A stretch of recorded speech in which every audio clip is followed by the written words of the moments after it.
Bore da, a chroeso I Gwasanaeth Boreol Eglwys Dewi Sant ar y sil cyntaf yn y Garawys. Heddiw canolbwyntio ar Iesu yn yr anialwch. 20 nydd a 20 nos yn yr anial temtiwyd di, 20 nydd a 20 nos yr ympryddiais drosom ni. 20 nydd a 20 nos yn yr anial temtiwyd di, 20 nydd a 20 nos yr ympryddiais drosom ni.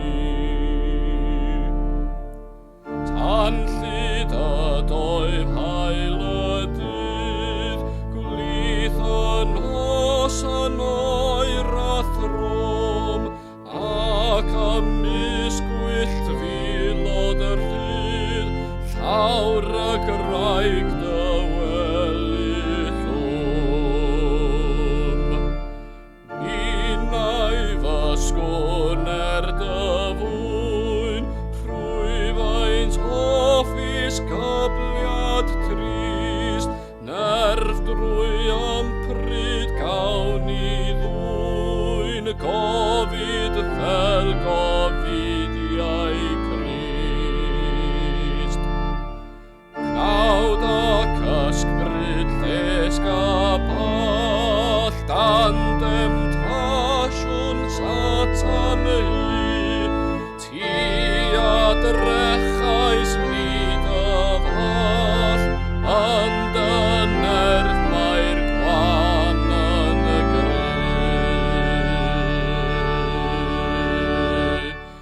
Melli cawn ni ddwy bol heb, cysur a llawenydd mawr, ac angylion claer ei gwefin gwasanaeth I dont I lawr.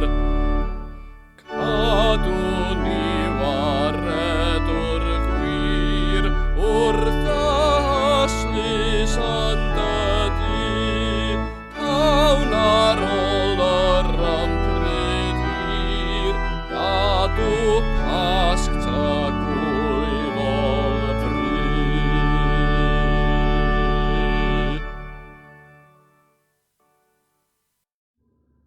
Yn enw'r Tad a'r Mab a'r Ysbryd Glân. Amen. Gras a thangnefedd a fo gyda chwi. Dad y gogoniant, sanctaidd a thragwyddol, edrych arnom y nawr mewn gallu a thrigaredd, bydded i'th nerth o'r chfygu ein gwendid, i'th lewyrch o leo ein dallineb, ac i'th ysbryd ein denu at y cariad hwnnw, sy'n cael ei ddangos a'i gynnig I ni gan dy fab, ein gwaredwr Iesu Grist. Amen.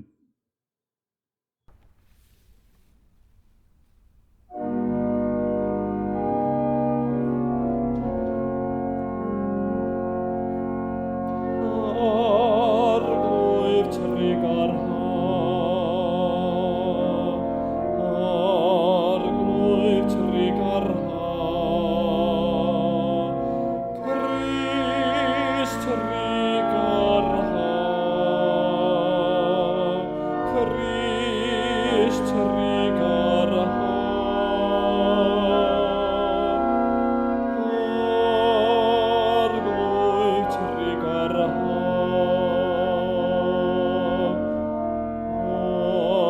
arglwydd trigar ha.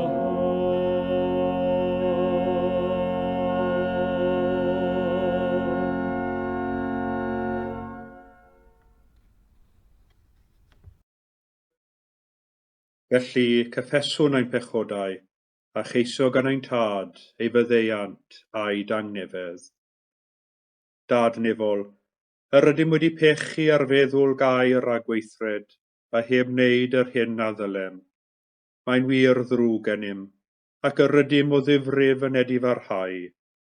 Mwyn dy fab Iesu Grist a fu farw drosom, meddaiain i'r cwbwlaeth heibio, ac arwain ni yn ei ffordd ef, I gerdded fel plant y goleuni. Amen. yr holl alluog Dduw sy'n maddau i bawb sy'n wir a difeiriol, a drigarhau wrthych a chryddhau o bechod, a'ch cadarnhau mewn daioni, a'ch cadw yn y bywyd rhagwyddol, trwy Iesu Grist ein harglwydd. Amen. Y colect ar gyfer y sil cyntaf yn y Garawys, gweddiwn. O llalluog Dduw, yr ymprydiodd dy fab Iesu Grist ddeugain dwyrnod yn yr anialwch, a'i demptio fel ninnau, ond eto heb bechod. Dy roi ni ras i ddisgyblu ein hunain mewn i fuddod i thysbryd, a chanwybod am ein gwendid, bydded i ni felly adnabod dallu a chibol, trwy Iesu Grist ein harglwydd, sy'n fyw ac yn teyrnasu gyda thi, yn undod yr ysbryd glân, yn un Duw, yn awr ac am byth. Amen.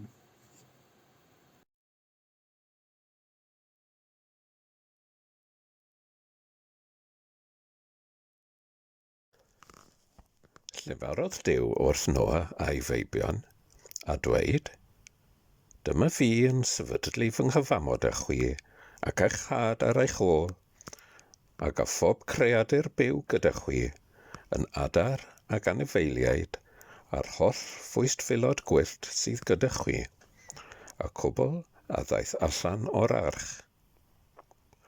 Sefydlaf fy nghyfamod â chwi, rhag torri ymaith eto bob cnawd trwy ddyfroedd diliw, na bod diliw arall i ddifar ddeiar. A dywedodd Duw, dyma a osododd yn arwydd o'r cyfamod yr wyf yn ei wneud â chwi, ac a phobeth byw gyda chwi dros oesoedd di-rif. Gosodaf fy mwa yn y cwmwl, a bydd yn arwydd cyfamod ryngof ar y ddeiar.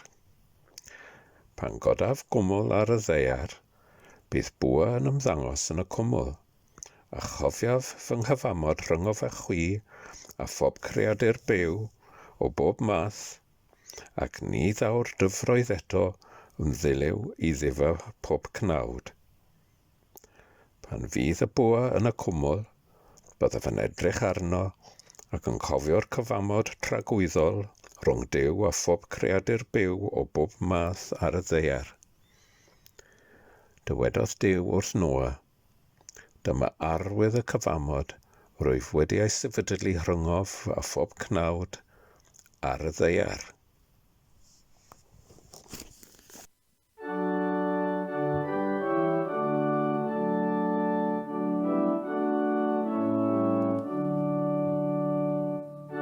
Arglwyfrwyd yr chafu, fenaid ata ti, haid a chawyl hafio fan ddiredaeth i. Nid i'r haesiau gobaith anno ti o dad, a daw bydd gawylyb, ond i'r rai llawn y brad. Rhoi mi wybodaeth, arglwydd am dy ffurf, rhoi mi hyffurfiant yn dy lwybrau fyrf. Arwain fi a disg fi, ti bob amser yw, ar un addysg gwyliaf i'm gwaredio Dduw. Cofia dy thyflondeb sydd yn bod erioed, hais a chofio mhechod cyn i meddod i oed. Dair Duw ac un iawn, arwain wylai frai, a disg bechaduriaid yn ei ffordd ddifai.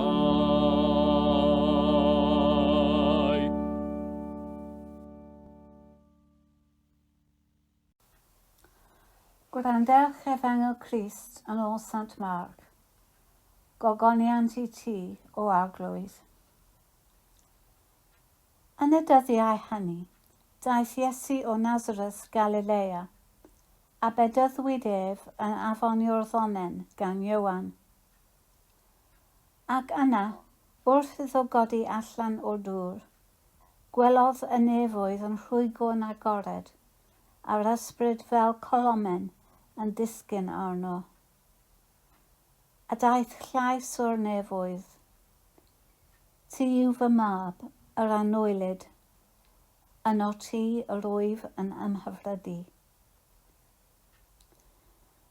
Ac yna gyrrodd yr ysbryd ef ymaith i'r anialwch, a bu yn yr anialwch am 20 diwrnod yn cael ei demptio gan Satan.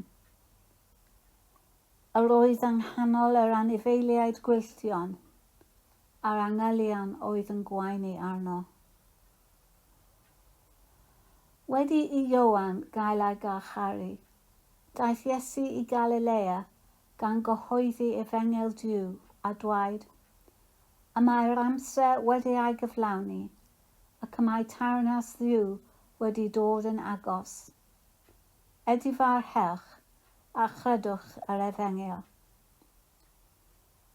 Dyma Efengyl yr Eglwys, moliant i ti o Grist. Ac yna gyrrodd yr ysbryd Iesu ymaith i'r anialwch, a bu yn yr anialwch am 20 diwrnod yn cael ei demptio gan Satan, yr oedd yng nghanol yr anifeiliaid gwylltion a'r angylion oedd yn gweini arno.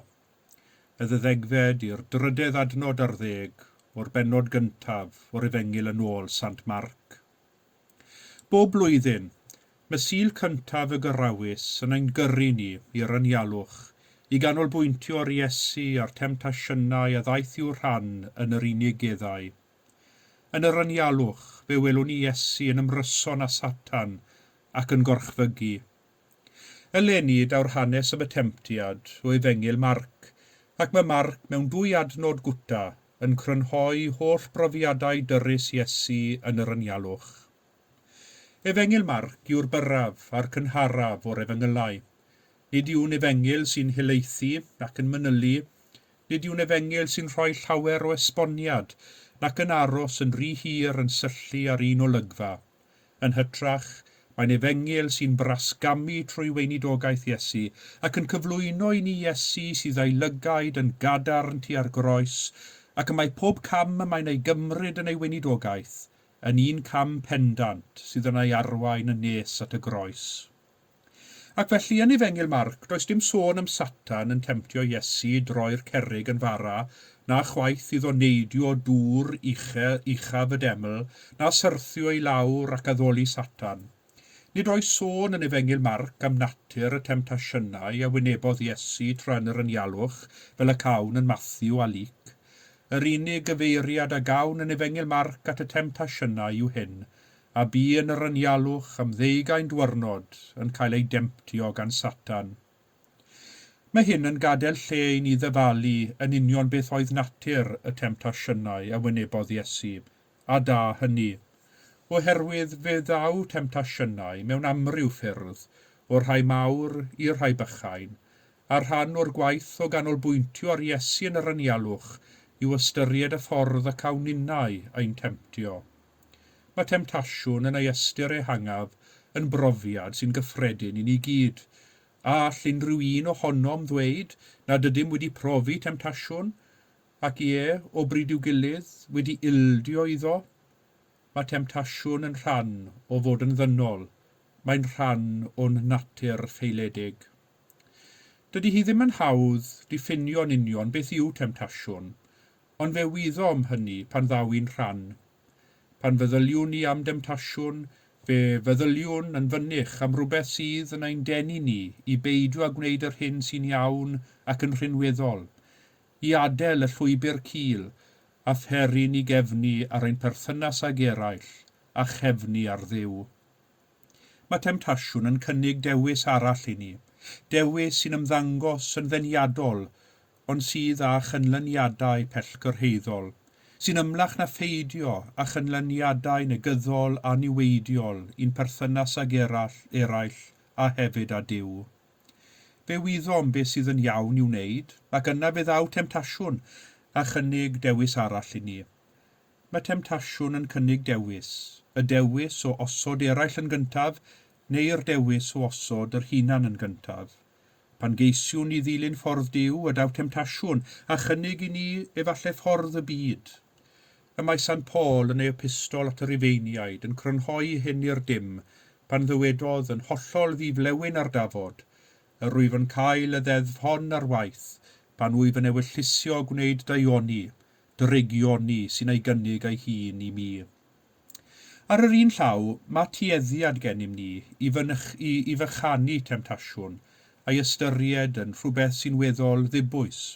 Felly, soniwn am y demtasiwn o gael un fisgien fach arall, neu'r darn bach ychwanegol o gacen i fynd gyda'r ddisgled o de, neu falle soniwn am y demtasiwn o orffen y borcs o siocledi. Mae'r ddwy hyn yn demtasiynau dwi'n fynych yn syrthio iddynt, ond temtasiynau gweddol ddibwys yw'r rhain, sy'n dangos mwy o ddiffyg hunan ddisgybleth na dim byd arall. Ond ar y llaw arall, ni ddylwn yn nghofio pa mor ddifrifol a llechwraidd y gall temtasiwn fod.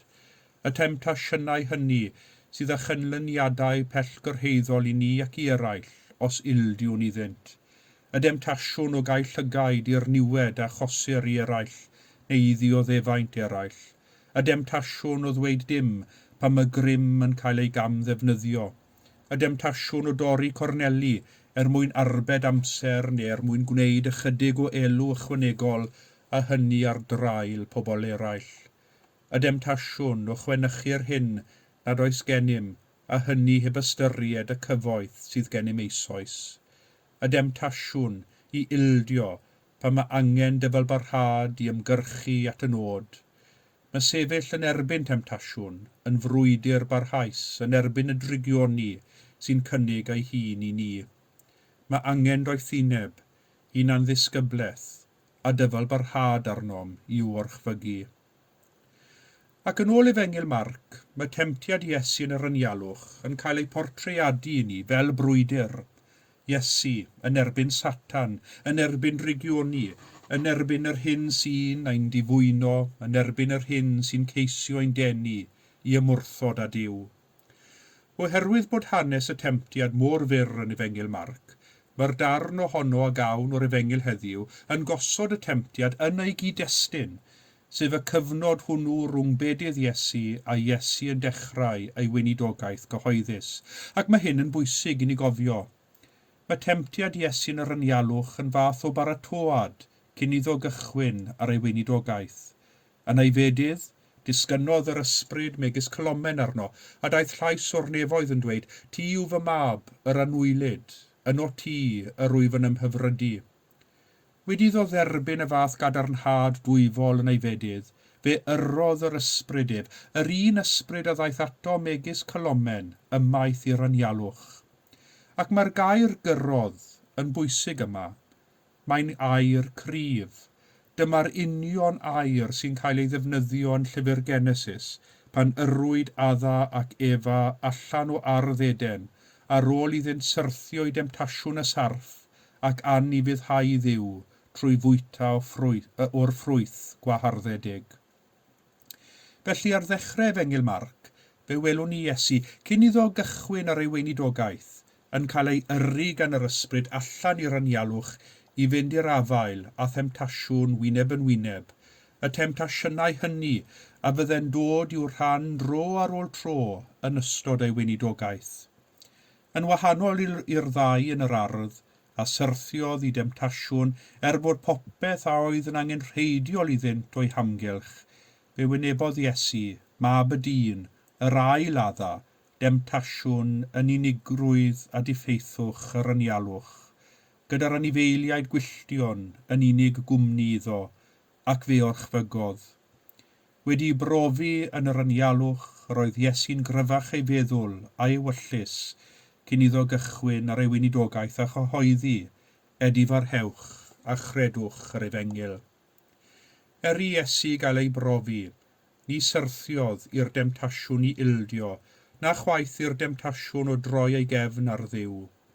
Cryfhau ei berthynas â Duw ei dad a wnaeth ei brofiad yn yr anialwch, a'i baratoi ymgymryd ei weinidogaeth a fydde'n arwain yn y diwedd at y groes.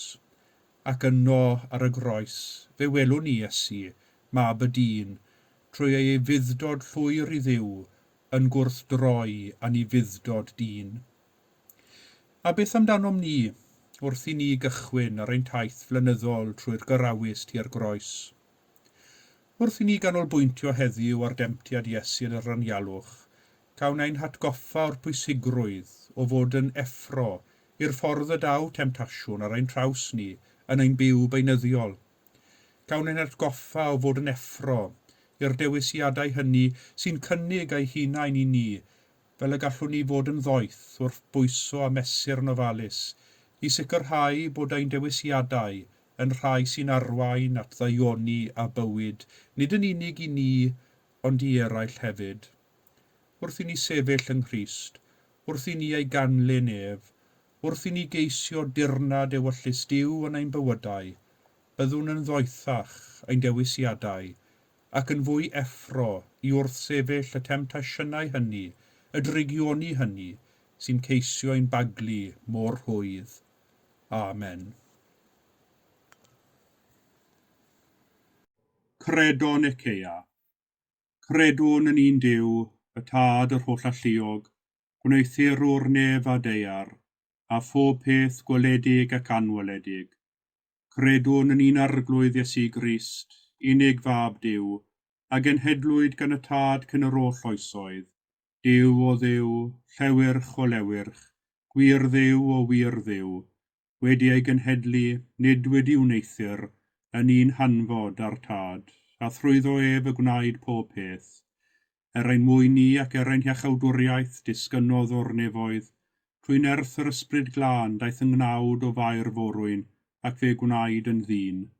Fe'i groeshoelwyd drosodd am Pontiws Peilat, dioddefodd angau ac fe'i claddwyd, atgyfododd y trydydd dydd yn ôl yr ysgrythyrau ac esgynnodd i'r nef, ac yma'n eistedd ar ddy heilawr Tad, a daw drychefn mewn gogoniant i farnu'r byw ar meirw, ac ar ei deyrnas ni bydd diwedd. Credwn yn yr ysbryd glân, yr arglwydd rhoddwr bywyd, sy'n deillio'r Tad a'r mab, ac ynghyd â'r Tad a'r mab a gyd addolir ac a gyd o goneddir, ac a lefarodd trwy'r proffwydi. Credwn yn un eglwys lan gatholig ac apostolig, cydnabyddwn un bedydd ar myddeiant pechodau, a disgwyliwn y matgyfodiad y meirw, a bywyd y byd sydd i ddyfod. Amen. Mwyn cael ein gwaredu rhag temtasiwn a derbyn gras i gadw'r Garawys hwn yn ffyddlon, gadewch i ni weddio ar yr arglwydd. Am i ni trwy fedydd gael ein selio i fod yn eiddot ti, dyroi ni ysbryd ydi feirwch am bechod, a phenderfyniad i wneud daioni. Nertha'r eglwys i fod yn lloches rhag drigioni, ac yn groeshawgar i bawb a ddaw mewn ffydd, a chalon ostyngedig. Arglwydd, yn dy drigaredd, gwrando ein gweddi. Gweddiwn dros y byd a greiaist, ac yn helir gan dy drigaredd, ond a fygythyr gan drachwant a difaterwch dynol. Dysga ni fyw mewn gwell citgord a thymhora'r flwyddyn, ac an holl gyd greaduriaid. Arglwydd, yn dy drigaredd, gwrando ein gweddi. Yn ystod yr adeg heriol hon, gweddiwn dros athrawon, a phawb sy'n gweithio gyda phlant a phobl ifanc. Cofiwn yn arbennig yr ysgolion fydd yn agor y fori ar ôl y cyfnod clo ar hynny'r tymor. Boed iddynt trwy ddysgu am y rhyfeddod y byd, gael ymdeimlad o dy law di yn y creiad. Arglwydd, yn dy drigaredd, gwrando ein gweddi. Gweddiwn dros ein cymuned a'r rhai sydd mewn angen, dros y gwan a'r bregus, a thros y rhai sy'n ei cefnogi ac yn gofalu amdanynt. enwedig ydi gartref, ceiswyr lloches a ffoaduriaid. Boed iddy'n deimlo presenoldeb Iesu'n cerdded gyda hwy. Arglwydd, yn dy drigaredd, gwrando ein gweddi. Gwrando ni wrth i ni gofio rai hynny a fi farw yn ffydd Crist. Yn ôl da ddiwydion, caniatáu ni gyda hwy, ran yn dy deyrnas dragwyddol. Arglwydd, yn dy drigaredd, gwrando ein gweddi. Gan ymlawenhau yng nghymundeb yr holl saint, cyflwynwn ein hunain ar greadigaeth gyfan, ithgariad di-ffail. Dad trigarog, derbyn y gweddiau hyn, mwyn dy fab, ein gwaredwr Iesu Grist. Amen.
Y mae'r arglwydd yma, y mae ei ysbryd gyda ni. Dyrchefwch eich cylonau, yr ydym yn ei dyrchafu at yr arglwydd. Diolchwn i'r arglwydd ein Duw, iawn i'w rhoi ein diolch a'n clod. Y gwir arbywiol Dduw, ffynhonnell bywyd yr holl greadigaeth, gwneithos ni ar dy ddelw dy hun, rhwng ddiolch i ti bob amser ac ym mhob lle, trwy Iesu Grist ein harglwydd. A brofwyd ym mhob peth, ond na phechodd, trwy ei ras medrwn drechu pob dregioni, a byw mwyach nid i ni ein hunain, ond i'r un a fe farw trosom ac a atgyfodwyd. Felly, gyda gyngylion ac archangylion, a holl gwmpaeni'r nef, molwn dy enw gogoneddus. Sanctaidd, sanctaidd, sanctaidd arglwydd, Duw gallu anerth, nef a dear sy'n llawn dothgoniant. Amen.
ac fe gofiwn sefydlu swper yr arglwydd trwy wrando ar eiriau'r apostol Paul.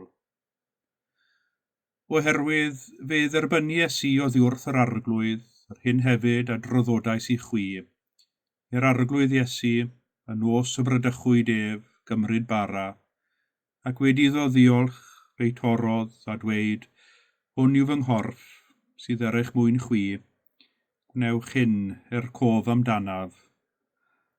Yr un modd hefyd fe gymerodd y cwpan ar ôl swper gan ddweud, y cwpan hwn yw'r cyfamod newydd yn fy ngwaed i, gwnewch hyn bob tro yr yfwch ef, cof amdanaf. Oherwydd bob tro y byddwch yn bwyta'r bara hwn ac yn yfed y cwpan hwn, yr ydych yn cyhoeddi marwolaeth yr arglwydd hyd nes y daw. Ein tad, yr hwnnwyt yn y nefoedd, sancteiddiau'r denw, deled y deyrnas, gwneler dewyllus, megis yn y nef, felly ar y ddeiar hefyd.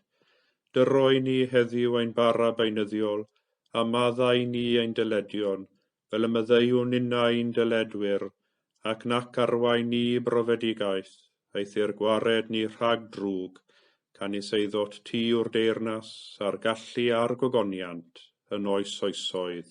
Amen.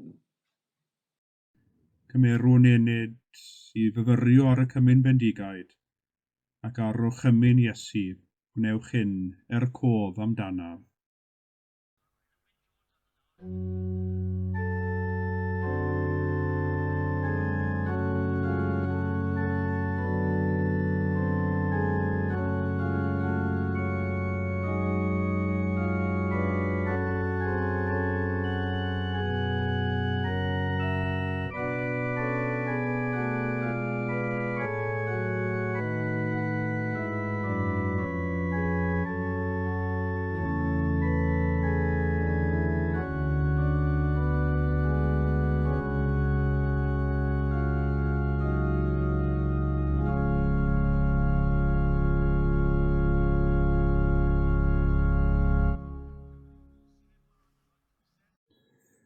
Gan gofio troion eisoes yr ydym wedi penlinio wrth fwrdd y cymyn, ac estyn ein dwylo i dderbyn y bara, corff Crist, ac yfed o'r un cwpan, gwaed Crist, gweddiwn gyda'n gilydd.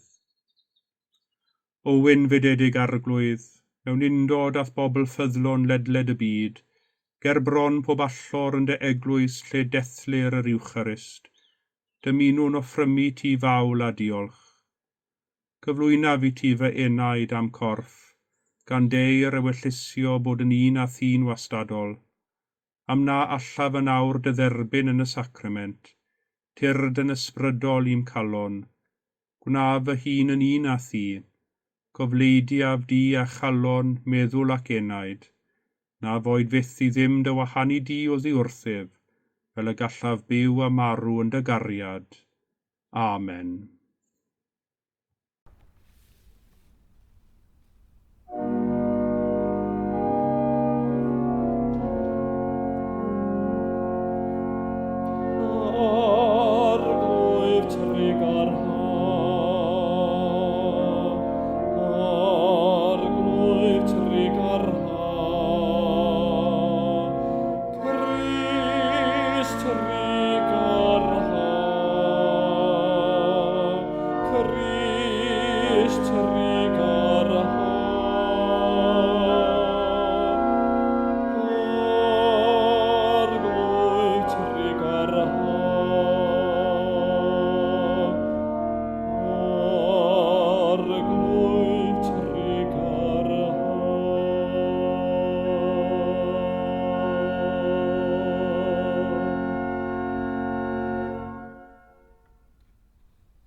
Diolchwch i'r arglwydd oherwydd graslon i'w ef, a'i gariad sy'n dragywydd. Cydweddiwn, arglwydd trigarog, dyroedd bobl ras i wrth sefyll temtasiynau'r byd, y cnawd ar diafol, ac a chalon a meddwl pur dy ddilyn di, yr unig dduw, trwy Iesu Grist ein harglwydd. Amen.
Boed i ddiw'r trigaredd eich trawsffurfio trwy ei ras, a roi chwi'r nerth i orchfygu temtasiwn.